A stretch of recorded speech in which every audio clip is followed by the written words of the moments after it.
All right, this is CS50, and this is first year family weekend here at Harvard. So welcome to all of the moms and dads, brothers, sisters, cousins, aunts, uncles, grandparents, and beyond. CS50 here is Harvard University's introduction to the intellectual enterprises of computer science and the art of programming. And what that means is that what we've been doing in here over the past several weeks is introducing students to computational thinking, the process of cleaning up one's thoughts and expressing oneself all the more correctly, all the more precisely, and ultimately translating those thoughts, of course, to a computer in the form of programming, which is where we've spent quite a bit of time programming, writing code over the past several weeks. But toward that end, we've also been equipping students with some basic building blocks. You might already know, if a parent, that computers only somehow speak zeros and ones, even if you're not necessarily a computer person yourself or know what that means. But with those zeros and ones, can we represent numbers and letters and colors and videos and more. And in fact, your child, perhaps sitting next to you, could perhaps tell you what today's message says. Here we have 64 light bulbs on stage, and if you look at 8 of them at a time, there's a pattern of bulbs that are either on or off that, if you know the code, so to speak, can you actually convert these bits, these zeros and ones in light bulb form, to today's particular message. Now, before we begin, we thought we'd make this as engaging, as interactive as possible. Rather than focus on any assumptions of prior computing knowledge, you need know nothing today other than how to operate, for instance, your own phone or a laptop or desktop or the like. And indeed, we'll assume a general audience. And in this Halloween week, will we also see if we can't scare you a little bit into practicing better practices when it comes specifically to the security or cybersecurity of the device you carry with you every day in your pocket, use on your desk, on your laptop, or beyond. So if you haven't already, whether you're here in person or tuning in online, go to this URL here, which will lead you to an interactive polling tool. Any phone or laptop or desktop suffices. If it's a little easier than typing in this URL, you can just scan this code with your phone's camera. Take a moment to just open your camera, and hopefully, if you're at a good enough angle and we've made this thing big enough, this is a 2-dimensional barcode or QR code embedded in which is that exact same URL. We're increasingly seeing this throughout the world as a mechanism for doing what many of you are doing right now, linking the physical world to the virtual. But that URL, again, is simply this one here. And in a moment, you'll see on your screen, it's OK if you weren't quite able to get that working. Feel free to glance to the left or to the right of you for someone else who did.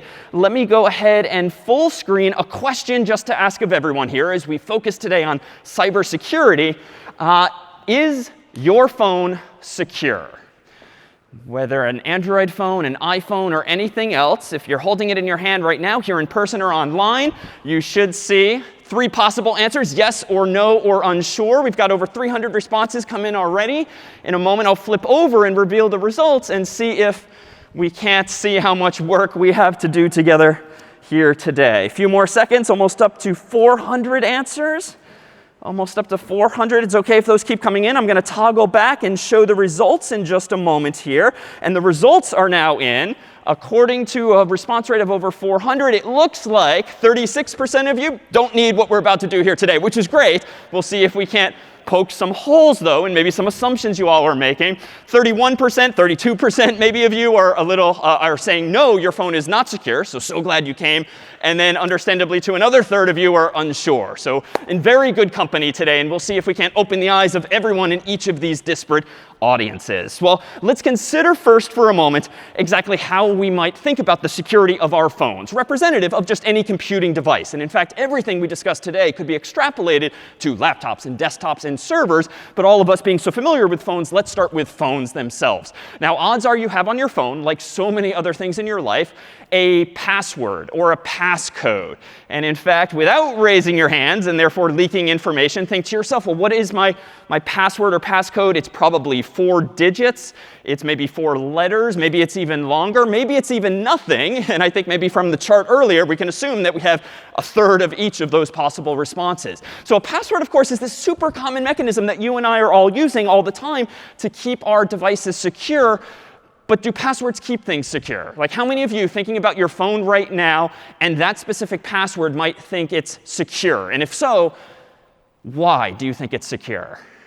We have at least 33% of you are ready to say that your password's secure. Don't want to know it, but why might it be, in your mind, secure? Why might you think it's secure? Or more generally, what makes your password secure? It's random. OK, so it's random, so random letters and numbers and the like. And that's great because it's not just a word in the dictionary that someone could guess and type in.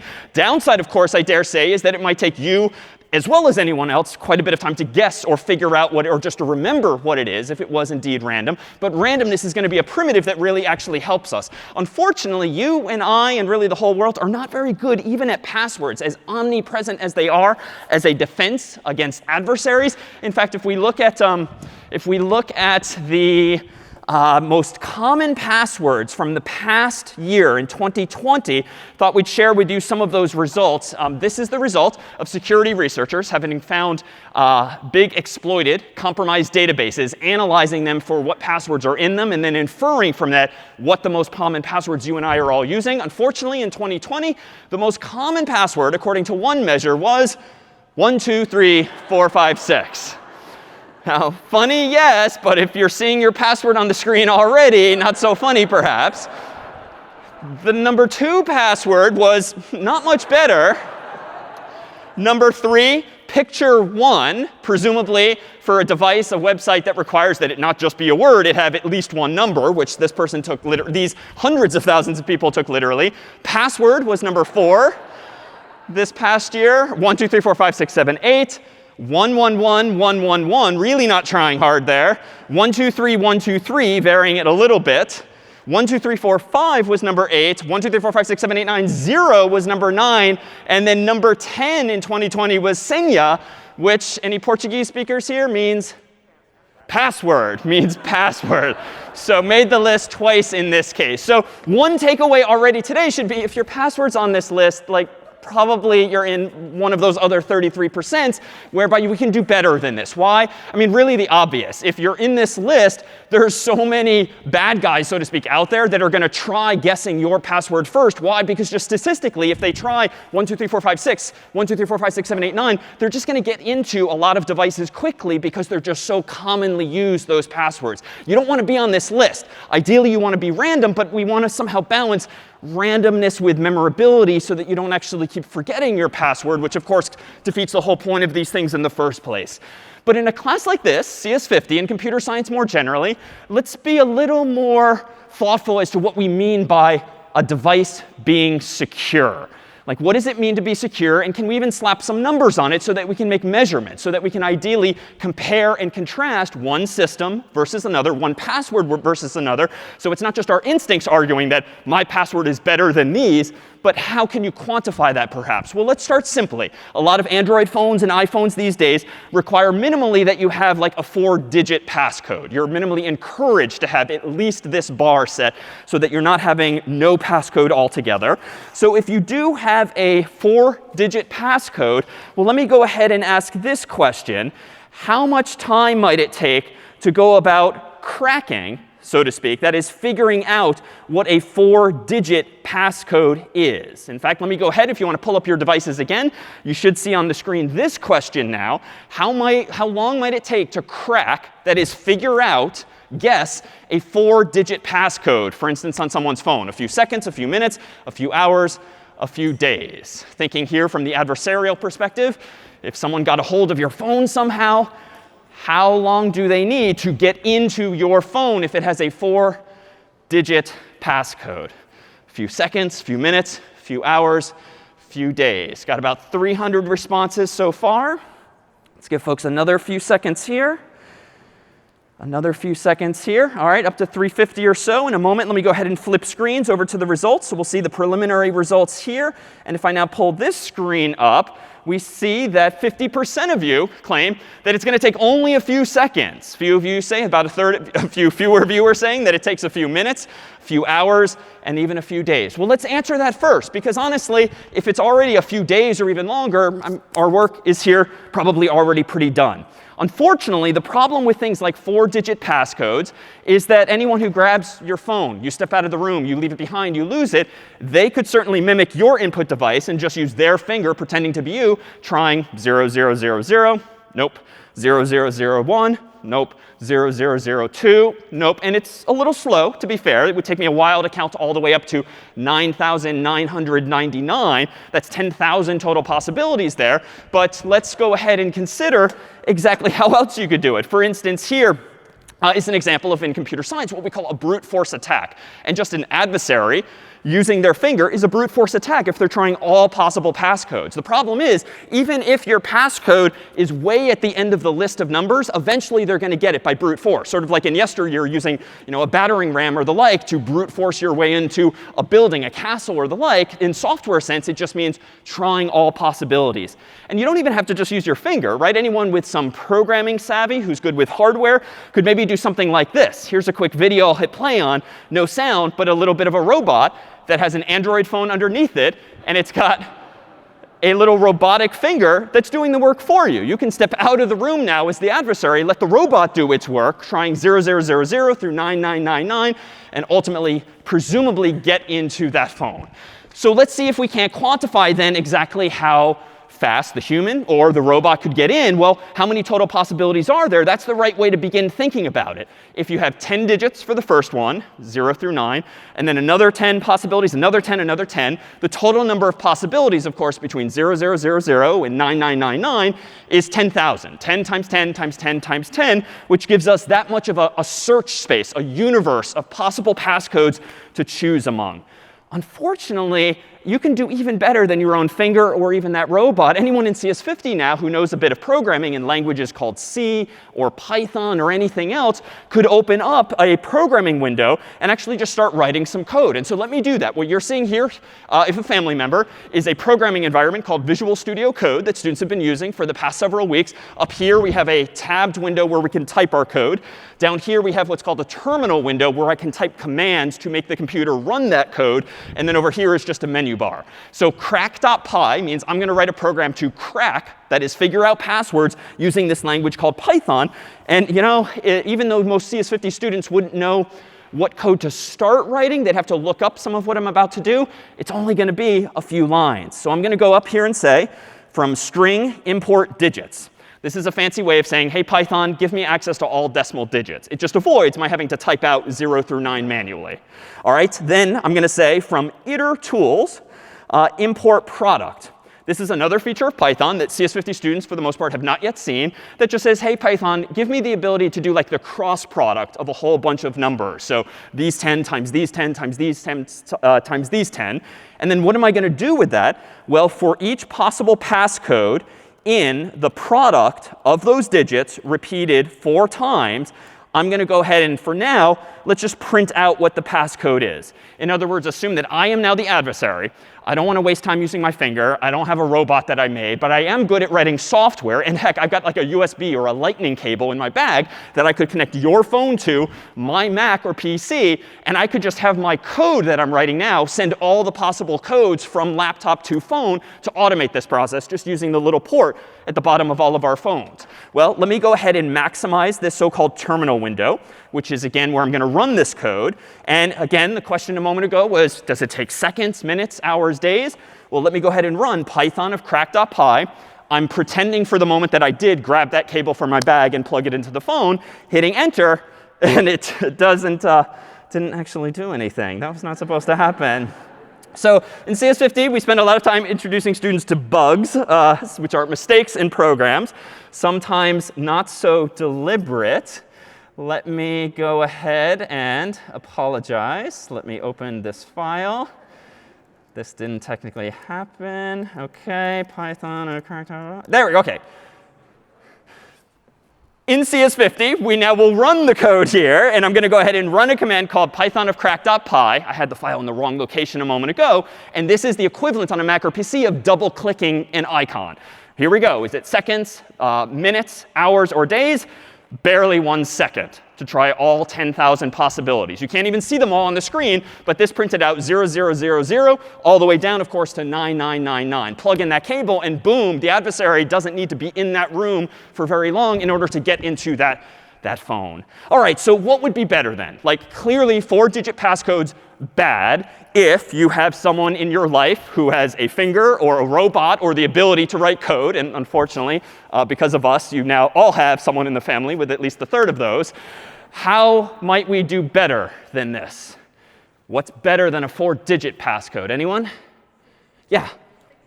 OK, so 6 digits, heck, or 7 digits, or 8 digits. Why? Because that's going to make, of course, the passcode longer, which means we're going to have to try more possibilities, which doesn't mean that the adversary is fundamentally stopped, but it is going to slow them down. It's going to take them more time, probabilistically, to get to your passcode. And it, in a sense, then increases the cost to the adversary. And indeed, that's the theme in cybersecurity, raising the cost to the adversary, either financially or time-wise or the like, just like in the real physical world. Most of you go home, you lock your doors at night. You might have invested in a better deadbolt than another. Why is that? You really just want to be more secure than the house next door. You want to make sure that it takes too much time, too much effort, too much risk to the adversary to get into your home. And that's, again, what cybersecurity is all about. To say my phone is secure is sort of nonsensical. To say that your phone is more secure than someone else's, that's really a reasonable, fair statement to make. So I like this instinct. Let's see if we can't make things a little harder. And actually, let's go one step further. Rather than just numbers, you've probably noticed on your phones, you can use letters of the alphabet too. If you click the right option on the phone, you can start typing in words and letters. So how might we do that instead? Well, let's transition to 4-letter passcodes. 4-letter passcodes. And if we do 4-letter passcodes, where the letters of the alphabet, for instance, are A through Z in English alone, let's go ahead and ask this question here. If you have 4 letters of the alphabet, so let's not increase length yet. Let's just change to a bigger vocabulary. Now we have A through Z instead of 0 through 9. How many 4-letter passcodes are possible? How big is that universe that the adversary is going to have to search via brute force? So I'm seeing a lot of 7 millions, a bunch of 52,000s, 26,000s, 10,000s, 9999, a few smaller numbers here. Hopefully it's not this low, right? Because we've already set the bar at 10,000 possibilities for numbers alone. Hopefully if we've got English letters, A through Z, we can at least do better than 10,000. So I think we'll start to see maybe some of these bars change a little bit. But we've got 60% of you proposing 7 million. Well, let's go to the math. So here we might have a way of thinking about this, both uppercase and lowercase, even better if you consider it that way. Lowercase A through Z, uppercase A through Z. That's 52 possibilities for the first digit, times 52, times 52, times 52, or 52 to the 4th power. That indeed gives you 7 million plus possibilities. All right, well, let's now translate this to code. That already sounds way better.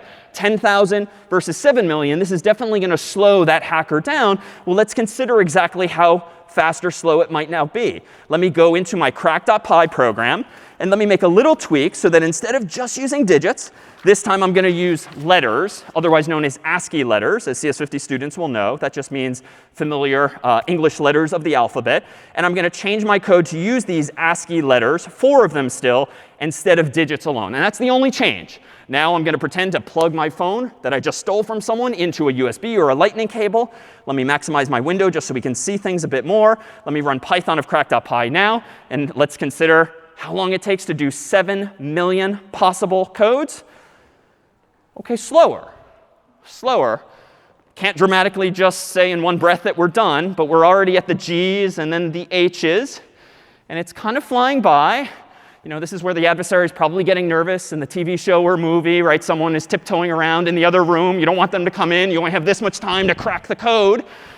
And we're at the R's, the S's, the T's, U's, V's. So, you know, this feels like, what, a minute or so? It's a good number of seconds, but it's still pretty brief. Certainly if someone has the ability to, now we got to do the capital letters too. Certainly if someone has the ability not to just secretly do it like in Hollywood in the next room, but just take it with them and do it over the course of a minute or two at home, this seems to be faster. This seems to be slower because we're trying so many more possibilities. But, you know, if the adversary takes your phone, has it long enough, this doesn't feel like terribly long. So what might be better than this? Let's take it one step further. What might be better than 4 letters? What do most websites ask you to add to the mix?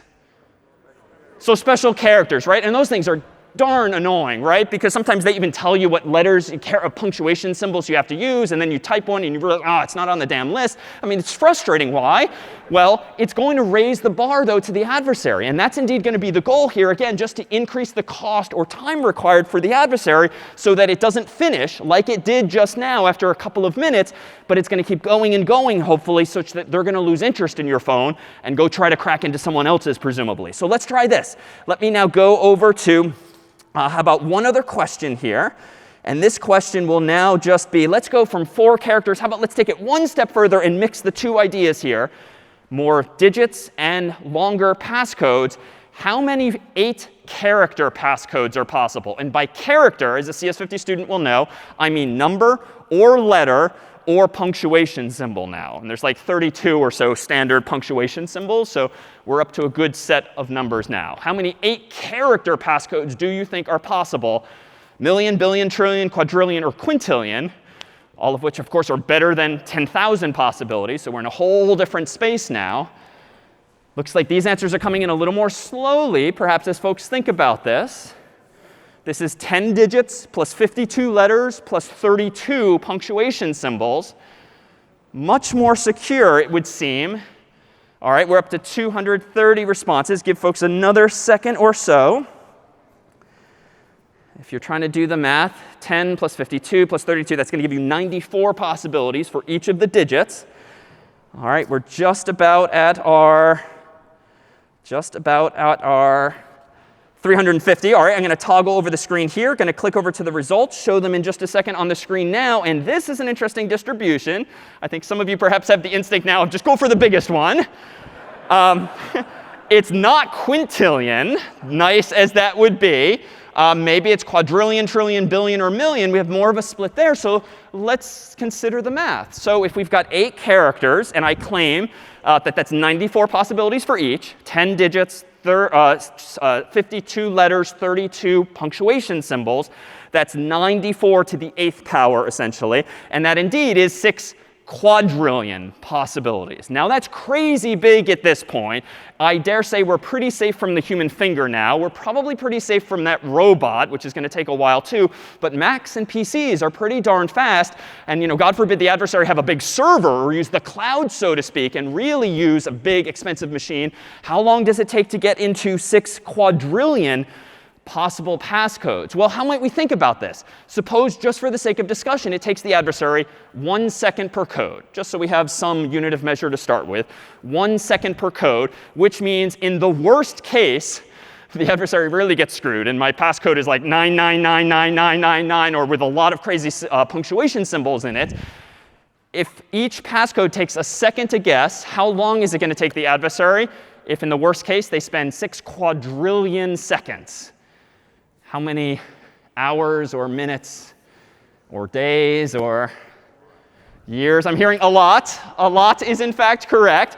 I did do the math. The adversary, if they're lucky and get all this way, they're going to be 193,000 years old by the time they get to all of those possible passcodes. So this sounds alluring. And in fact, let's just change our code one final time just to get a sense of how this might look and behave. In this version here, let me go back into my code. And let me change this now to use not just ASCII letters, but digits. And I'm going to add in punctuation. For CS50 students, there is, again, this library called the string library that lets you just import all of these symbols automatically, so we don't have to type out every character on my keyboard manually.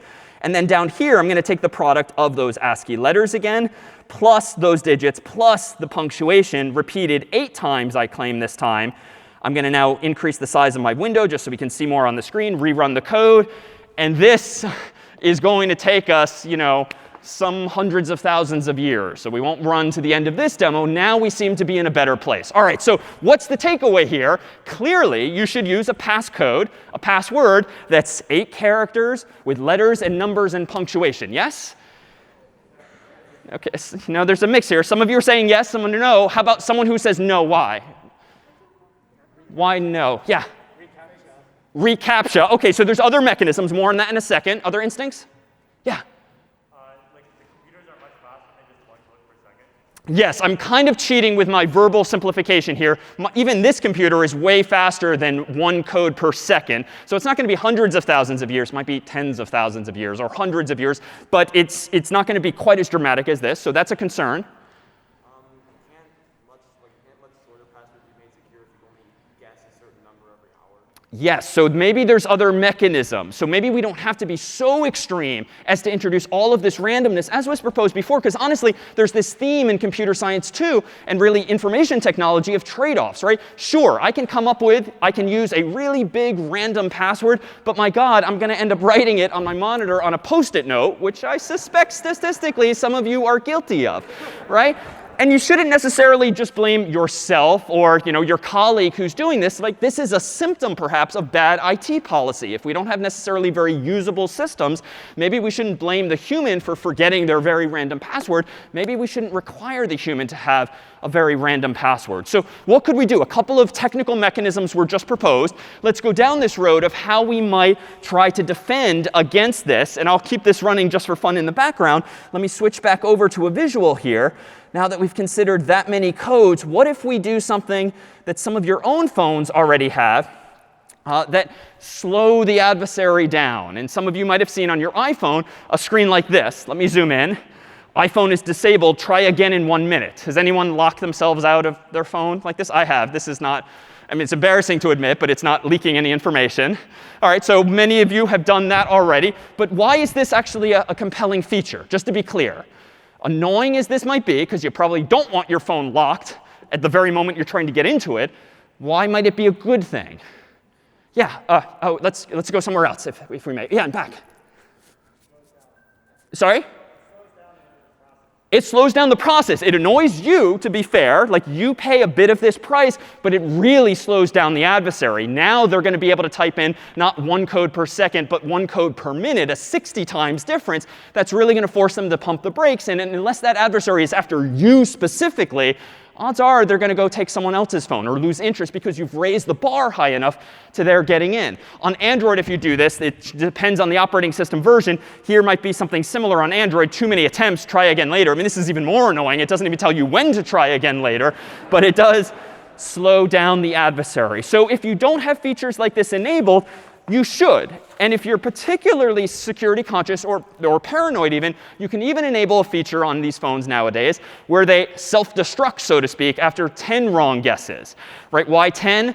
The presumption is among Apple and Google and others that if you type your passcode 10 times wrong, you're probably not who you say you are. You're probably someone else. Although, if you're a little groggy first thing in the morning, or if you've been out late and having a good time, 10 might not be a high enough threshold to sort of protect your phone from you. And so there, too, is this trade-off again. And that's an extreme one. If your phone deletes itself, which is what I meant by self-destruct, then that might actually be to your detriment, unless you have backups and all of that. But that's another technology question altogether. So there, too, this theme of trade-offs. You raise the bar to the adversary, but you've got to pay the price. You're not going to get any such feature for free. All right, what's another mechanism that many of us increasingly, thankfully, are doing? Might be when you log into a website like Gmail to have two-factor authentication, sometimes called two-step authentication. I mean, how many of you use two-factor, two-step authentication with at least one account? All right, so that's amazing. How many of you use it with all of your accounts?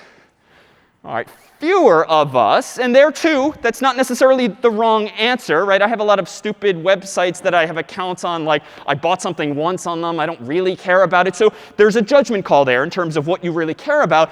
But maybe your financial websites, your healthcare websites, or anything that's mildly sensitive to you probably should be raising the bar to the adversary by enabling this. So what is this? Particularly for those of you who didn't raise your hand, someone else, what is two-factor or two-step authentication? What's two-factor? Yeah? When you have to use your phone to verify that it's really you. Yeah, so when you have to pull out your phone and verify that it's really you, or in the corporate world, you might have a little dongle, a key fob on your keychain that's got a little number on it. But generally speaking, two-factor authentication is all about, indeed, a second factor. It's kind of oversimplified as 2 steps, but it's really key technologically that it be a different factor. It is not two-factor authentication if you just have 2 passwords that you have to remember, because both of those could be forgotten by you. Both of those could be stolen by someone else if you write them down, the Post-it note or the like. Two-factor authentication is about having a fundamentally different factor available to you so that the odds that someone get at something you know, like your password, and something you have, like your phone, is just much, much smaller than the threat of just figuring out something you know, like a password alone. So the factor is something that's fundamentally different from the other thing. And so once you configure this, the user typically sees a screen like this, for instance, in the context of Gmail. The screens vary here at Harvard and Yale. Students are familiar with something called Duo Mobile, which is the exact same idea. And they typically use one-time code, 6 digits thereabouts. And you can only use that code once. And the idea is it's texted to you or pushed to your device so that you and only you can use it. Does this fundamentally secure your account? Is this enough to just have a good password and two-factor authentication? Does that keep the adversaries out altogether? Not if someone, what? OK, not if someone really wants to get in. Then you have other problems that are certainly of concern. But you do want to ideally keep most adversaries at bay. And there, too, all we're doing is like raising the bar, right? There's nothing stopping someone in physical proximity to me stealing my phone and getting into all of those accounts I just raised my hand about. But you at least protect yourself against the billions of other potential adversaries in the world that are geographically not near us. So you at least narrow the threat. So that's a good thing. But what else could we do? Because I feel like it's not fair for us to say, all right, everyone go home, start using better passwords, longer, more complicated. Because again, there's this trade-off. We don't want to send everyone home essentially with a pad of Post-it notes to then counterbalance what's an unrealistic expectation. So how many of you, perhaps with a show of physical hands, use a password manager already? This is something practical we can equip you with. OK, so that was relatively few hands. And those of you who are in the habit still of memorizing your password, or worse, writing down the password, there are better solutions today. But here, too, there's going to be a caveat. There's no clear win necessarily. A password manager is a piece of software that you install on your Mac or PC or your phone that manages your passwords for you. And these come either built into the operating system. Windows has Credential Manager. Mac OS has something called Keychain. There's third-party software like 1Password or LastPass. Companies and universities often have site licenses so that students in particular can use these kinds of things for free. But the ones that come with your operating system or phone are themselves already free. And not using them is really the missed opportunity here. So what is a password manager? It's a program that, yes, manages your passwords, but it does a few things more. It generates passwords for you, typically. I mean, honestly, it's been years since I have chosen my own password on a website. I instead click a button in my password manager software, or I use a keyboard shortcut to generate something that's 8 characters, heck, maybe 16, 24, 32 characters long. I don't care, because the software's job is to manage that password for me. That is, the software remembers this crazy long password for me. And better yet, it comes with a button or a keyboard shortcut that will automatically fill out forms for me on the web. When I say log me in, it will grab my password from my computer, plug it in, and voila, I'm logged in. The upside of this is that even if that website is compromised and my password leaks out, I'm not using that password presumably anywhere else, because the software's job is generally to create unique passwords for each website. And it's not going to be guessed via brute force by one of you writing code, because it's just too long. Probabilistically, we're all going to be gone by the time your computer finishes trying to crack it. So what's the downside? I mean, this sounds great. If the software generates passcodes for you and plugs them in for you, where's the downside? Anyone? Yeah. If you're using somebody else's computer and need to access it and you don't know the password. Yeah, if you use someone else's computer, or you're in like a library environment, a lab environment, you don't have your passwords accessible. Now, there's a way to mitigate that so long as you sync the same software to your phone. You might have to pay another $1.99 or $20 to have the same software on your phone. You can at least mitigate that by sharing the passcodes across your devices. Not as user-friendly. You're still going to have to now manually type out this really long password. And that, too, is annoying if you get one character wrong. But that's one way to mitigate that. Other concerns? That's maybe the biggest threats. I mean, you're kind of putting all of your proverbial eggs in the same basket. If someone now gets into my password manager, which I should stipulate is supposed to itself have a really big, long password that I do have to remember, but only one such long password, I mean, then I'm really out of luck. Now, every single account I own is compromised, except for those that at least have two-factor, unless the adversary also steals my phone or my key fob. Other concerns? If someone is like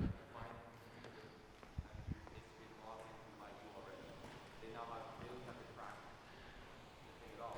Exactly. If someone gets physical access to your device, honestly, in general, all bets are off. And this is why some of today's lessons are really important. It's only going to matter when you first lose your phone or someone walks off with your laptop or the like. There are certain things you can do to defend against that inevitability, dare say. But you want to make sure that if you are using some of these solutions like a password manager, that long primary password you use for it is itself really hard to guess. And I would say, I'm OK with you writing that down even, but putting it in like a safe deposit box or hiding it somewhere in the house that's just very low probability of someone finding. Because the other problem with putting all of your eggs in one basket, if you forget your password, then you lose everything. And that, too, seems like a pretty serious price to pay. But this is a constant battle in computing nowadays, usability and security and finding that inflection point. But there, too, you can be selective, right? I called out financial information, health information, your personal email, your calendar, anything that's mildly more sensitive to you or important. Raise the bar at least on those accounts, even if you're not quite ready to go all in on all of these other factors. Well, let's consider then where we're using these passwords. Consider just a couple of specific examples. Email, of course. Gmail is the example I used earlier. Gmail and email accounts more generally are increasingly offering us features. And in fact, there's one that I thought we could highlight as an example of something that, as a CS50 student, a CS50 family member, you should really start viewing the world with a more skeptical eye, a little more paranoid eye, and not necessarily just believe things that websites say.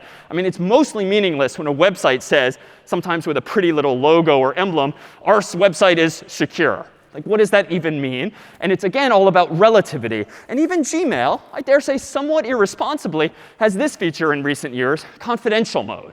Like, is anyone, if you're using G Suite or Google Apps at work or Workspace nowadays, in the habit of using confidential mode? I mean, it sounds, OK, no one's using this, so this is great. And I worry now that I'm introducing you to a feature that you shouldn't necessarily use. But all this time, if you're a Gmail user, there is along the little menu bar an icon that lets you enable confidential mode. And later tonight, play around for it. Just look for it, and you'll see exactly this screenshot, which I took yesterday. According to Google, recipients won't have the option to forward, copy, print, or download this email.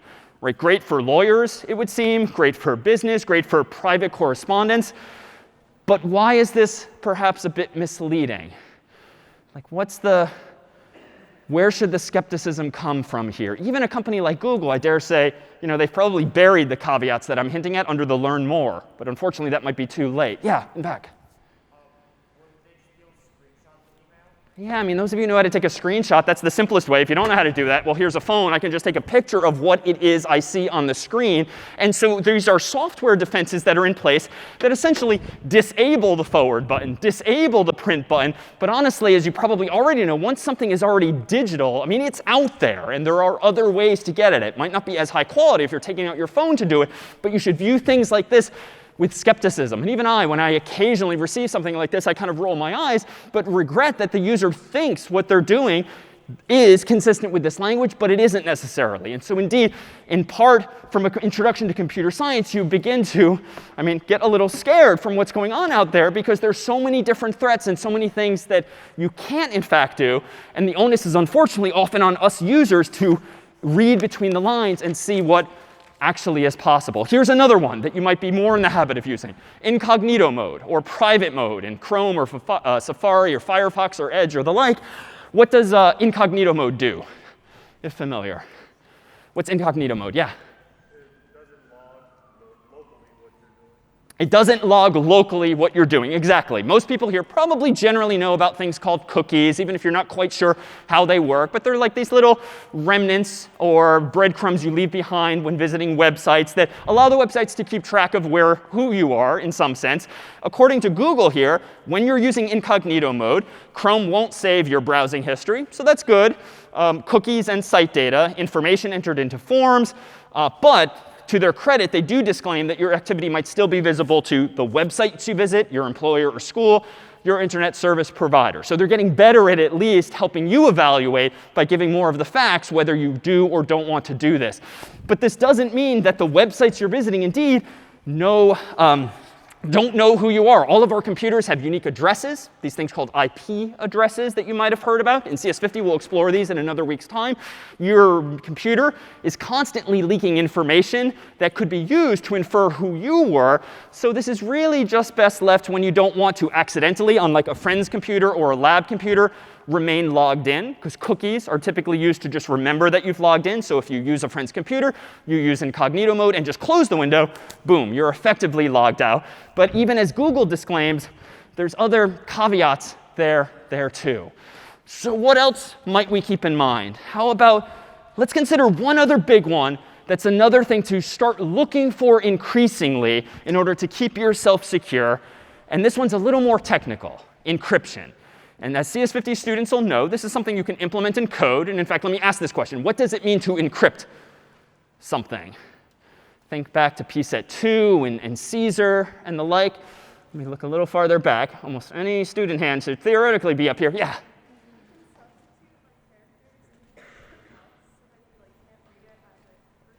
Exactly. Encryption's all about substituting one letter for another and generally scrambling the appearance of some message up so that the recipient knows how to reverse that process and see what you actually sent.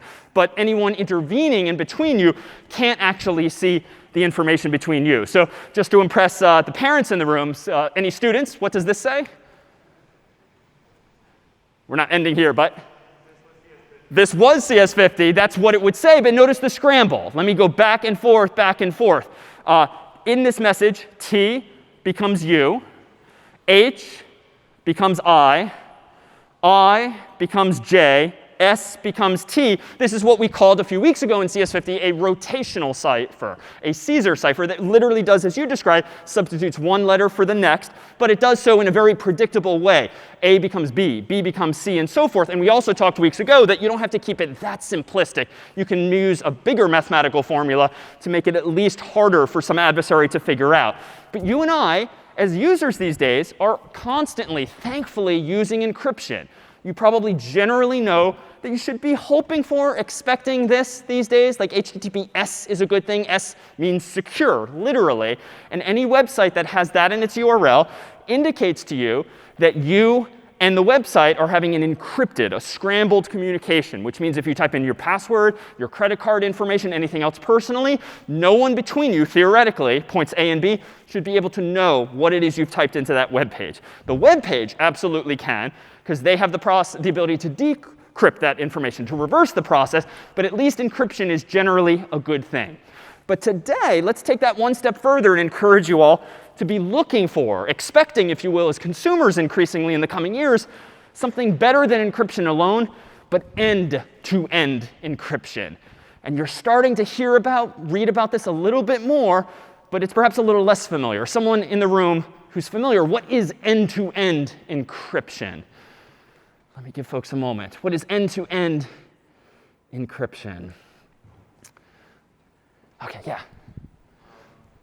It's where you always try to when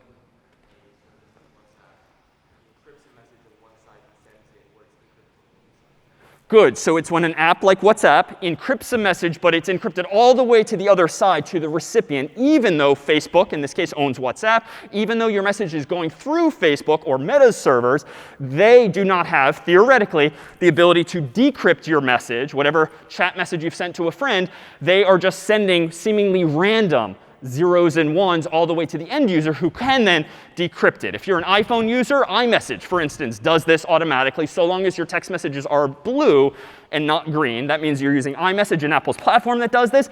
But let's focus perhaps on something that's been all too familiar to most of us over this past year, Zoom. Right? Zoom actually took some flack some months ago because in their marketing literature, they were advertising end-to-end encryption.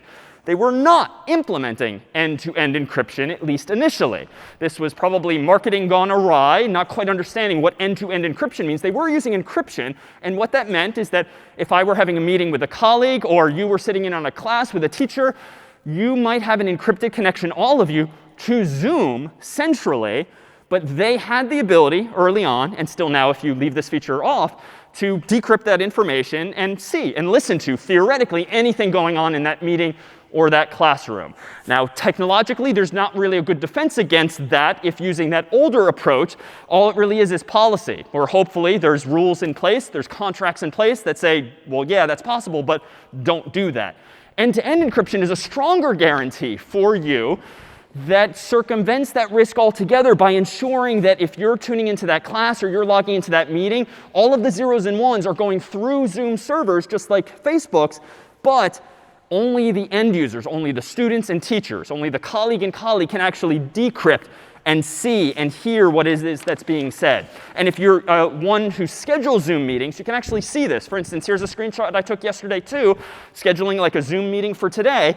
And you'll see that you can choose the day and the time, the password, haha, and also down here, the encryption level.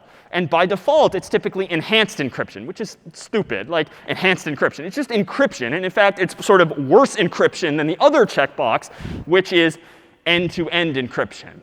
But there's this little caveat. And here, too, consistent with this reality in computing, there's always a trade-off, right? It's not all upside and all win. Several features will be automatically disabled when using end-to-end encryption, including cloud recording and some phone stuff.